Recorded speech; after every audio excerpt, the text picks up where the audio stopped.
Hello friends, मैं advocate Vinod Sharma अपने channel कानून और आम आदमी में आपका एक बार फिर हार्दिक स्वागत करता हूं।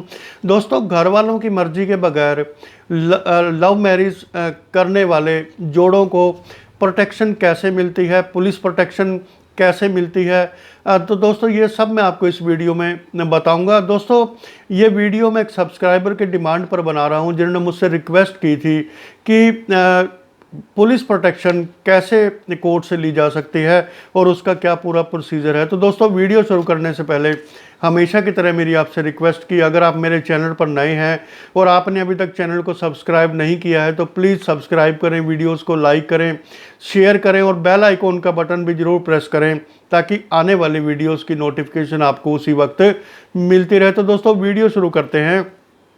दोस्तों, पहले जो प्रोटेक्शन की पटिशन लगाई जाती थी वो सिर्फ हाई कोर्ट में लगाई जाती थी, और लेकिन अब क्योंकि प्रोटेक्शन मांगने वालों की संख्या बहुत बढ़ गई है, इसको देखते हुए ये पावर अब जो है डिस्ट्रिक्ट एंड सेशन जज को भी दे दी गई है। वो भी प्रोटेक्शन की का ऑर्डर कर सकते हैं, प्रोटेक्शन की डायरेक्शन दे सकते हैं। तो दोस्तों, अब सवाल आता है कि आपको प्रोटेक्शन कैसे मिलेगी अपनों से। अगर आप अपनों से कोई थ्रेट महसूस कर रहे हैं या कोई अपने ऊपर कोई हमला होने की आशंका है आपको, या आपके जीवन में कोई दखल दे रहा है, तो तब आप ये प्रोटेक्शन डिस्ट्रिक्ट एंड सेशन जज की कोर्ट में लगा सकते हैं। तो दोस्तों, इसमें जो पिटिशनर होते हैं वो लड़का और लड़की जिन्होंने घर वालों की मर्जी के बगैर शादी की है, लव मैरिज की है, चाहे वो इंटरकास्ट मैरिज है, चाहे अपनी कम्युनिटी में शादी की है, लेकिन उनकी उम्र जो परमिजिबल एज है शादी की उतनी होनी चाहिए, उससे ऊपर होनी चाहिए। जैसे लड़की की उम्र जो है 18 वर्ष से कम नहीं होनी चाहिए और लड़के की उम्र 21 वर्ष से कम नहीं होनी चाहिए, तभी आप ये पिटीशन लगा सकते हैं। नहीं तो अगर एज कम है तो ये एक दूसरा ऑफेंस बन जाता है। इसलिए ये इंश्योर करें कि दोनों बालिग हैं, लड़का भी और लड़की भी। अब बात आती है दोस्तों, ये पिटीशन इसमें आपको जो पार्टीज़ हैं वो किसको बनाना है। एक तो सुपरिटेंडेंट ऑफ पुलिस, जो आपके डिस्ट्रिक्ट का पुलिस चीफ है, वो एक पार्टी होंगे।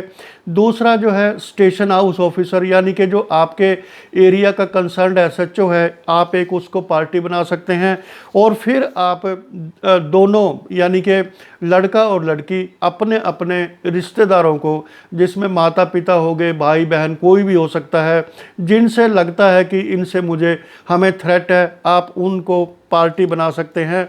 और इसमें any number of people can be added as a respondents. और इसमें जो प्रेयर होती है वो ये होती है कि हमने घर वालों की मर्जी के बिना शादी की है और अब हमें थ्रेट है कि वो हमारी पीसफुल मैरिड लाइफ में दखल अंदाजी करेंगे, या हमें एलिमिनेट कर सकते हैं, या कोई शारीरिक हानि पहुंचा सकते हैं।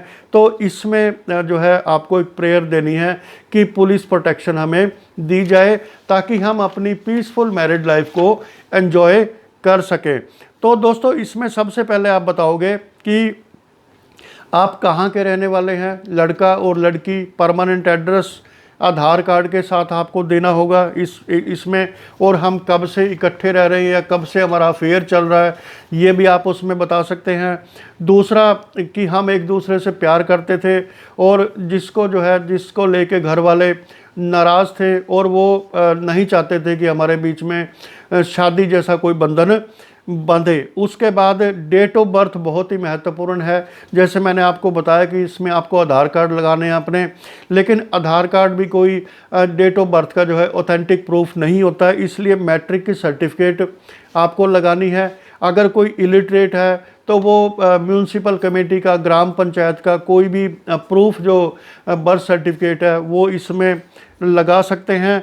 और फिर आप उसमें ये बताएंगे पिटीशन में कि हमने इस तारीख को शादी कर ली है घर वालों की मर्जी के बिना, और ये शादी जो है मंदिर में हुई है, और उसका सर्टिफिकेट भी आपको लगाना पड़ेगा। उसके साथ शादी की फ़ोटोग्राफ्स भी आपको साथ में लगानी होंगी ताकि ये प्रूव हो जाए कि आपने दोनों ने शादी की है।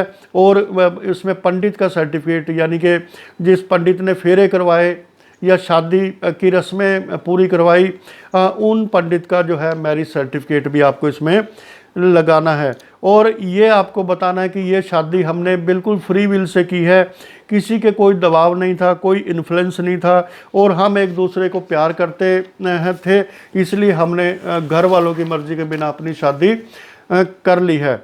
और इसमें दोस्तों आपको फिर बताना है कि जो थ्रेट का परसेप्शन क्या है, कि आपको किन किन लोगों से थ्रेट है, आपकी शादी से कौन कौन लोग खफा हुए हैं। इसमें लड़की के माँ बाप हो सकते हैं, लड़के के माँ बाप हो सकते हैं, रिश्तेदार हो सकते हैं, लड़के के रिश्तेदार हो सकते हैं। तो आपको उनको सबको ये बताना है कि हमें जो है एक थ्रेट परसेप्शन है, इनसे हमें हमारे जीवन को खतरा है, इसलिए हमें पुलिस की प्रोटेक्शन दी जाए, ताकि हमारी जो राइट है life and right to life and civil liberty उसको प्रोटेक्ट किया जाए।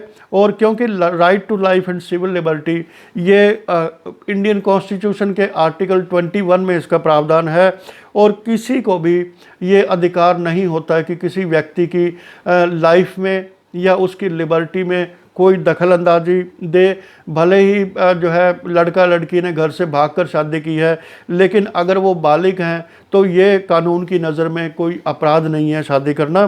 तो इसमें दोस्तों आप आगे ये बता सकते हैं कि हमारे पेरेंट्स बहुत ही कंजर्वेटिव नेचर के हैं और ऑर्थोडॉक्स टाइप के हैं, और वो जो है कभी भी हमारी शादी को स्वीकार नहीं करेंगे, इसलिए हमें उनसे खतरा है कि वो कहीं हमें मरवा ना दें या कोई चोट ना पहुंचा दें, इसलिए हमें प्रोटेक्शन दी जाए। और इसमें एंड में आप जो आपकी सबमिशंस हैं कोर्ट के सामने वो ये होंगी। नंबर 1 तो होगा कि जो रेस्पोंडेंट नंबर 1 यानी कि एसपी और एसएचओ को ये डायरेक्शन दी जाए कि वो मैरिड पीपल जो पेटिशनर हैं उनकी मैरिड लाइफ में, पीसफुल लाइफ में कोई भी दखल अंदाजी ना करें, उनके परिवार वालों के बिहेस्ट पे, उनके परिवार के सदस्यों की तरफ से या उनके रिश्तेदारों की तरफ से कोई भी उन पर पुलिस के माध्यम से कोई दबाव ना बनाया जाए। और इसमें दूसरा प्रेयर यह है कि to protect the life and liberty of petitioners from the hands of private respondent number so and so, यानी कि जो प्राइवेट रेस्पोंडेंट है, यानी कि जो पेरेंट्स हैं या उनके रिलेटिव हैं, कि उनकी तरफ से हमें कोई खतरा नहीं होना चाहिए और हमारी लाइफ और लिबर्टी को प्रोटेक्ट किया जाए। एंड तीसरा इसमें यह है कि it is further prayed that in case there is any complaint और FIR registered against the petitioner, और अगर घर वाले लड़का लड़की के खिलाफ कोई एफआईआर कराते हैं, कोई पुलिस कंप्लेंट करवाते हैं, तो तब जो है then the arrest of the petitioner may kindly be stayed in the interest of justice. तो उनका जो है उनको अरेस्ट ना किया जाए बल्कि उनके अरेस्ट को स्टे कर दिया जाए, ताकि जो है लड़का और लड़की दोनों को न्याय मिले। और एंड में आप लिख सकते हैं कि any other order or direction which the honourable court may deem fit, या और भी कोई ऐसे इस संबंध में अगर अप्रोप्रिएट कोई रिलीफ कोर्ट देना चाहती है पेटिशनर्स को, तो वो भी आप उसमें लिख सकते हैं। तो दोस्तों इसमें महत्वपूर्ण चीज़ ये है कि आपका जो डेट ऑफ बर्थ है वो मैरिजेबल होनी चाहिए, यानी कि जो है माइनर की कैटेगरी में नहीं आनी चाहिए। और दूसरा जो है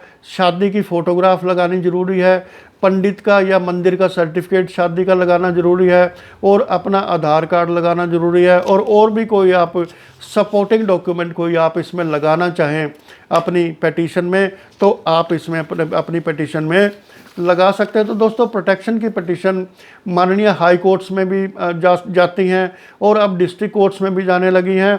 और डिस्ट्रिक्ट कोर्ट्स में जो पिटीशन लगाई जाती हैं उसमें एसपी को डायरेक्शन दी जाती है कि आप इनकी लाइफ और लिबर्टी को सेफ रखें, इंश्योर करें कि इन पर कोई हमला ना हो या इनको कोई शारीरिक नुकसान ना पहुंचाया जाए। और इसके बाद जो है अगर ज़्यादा थ्रेट परसेप्शन ज़्यादा है तो पुलिस लड़का और लड़की दोनों को सेफ हाउस में भी भेज देती है, ताकि वो कुछ दिन वहाँ रहें और तब तक जो है खतरा टल जाए। तो दोस्तों ये प्रोटेक्शन पिटीशन बहुत ही महत्वपूर्ण है, क्योंकि अक्सर जो है आजकल जैसे इंटरकास्ट मैरिजेज हो रही हैं या लव मैरिजेज हो रही हैं, घर वालों को इन्वॉल्व नहीं किया जाता, उनकी विशेस के अगेंस्ट होती हैं। तो ऐसे में वाजिब है कि कोई थ्रेट परसेप्शन लड़का और लड़की के खिलाफ हो सकती है, कोई ग्रज हो सकती है, कोई पेरेंट्स की कंप्लेंट हो सकती है। तो ऐसे में यह प्रोटेक्शन पिटीशन ये इंश्योर करती है कि वो जो है लीगली राइट हैं और उनके जो है लाइफ को सेव करना ज़रूरी है, ताकि जो है जो कॉन्स्टिट्यूशन की सेक्शन 21 है उसका सम्मान किया जाए, उसको अडियर किया जाए। तो दोस्तों आज की वीडियो में इतना ही, मिलता हूँ एक नई वीडियो के साथ।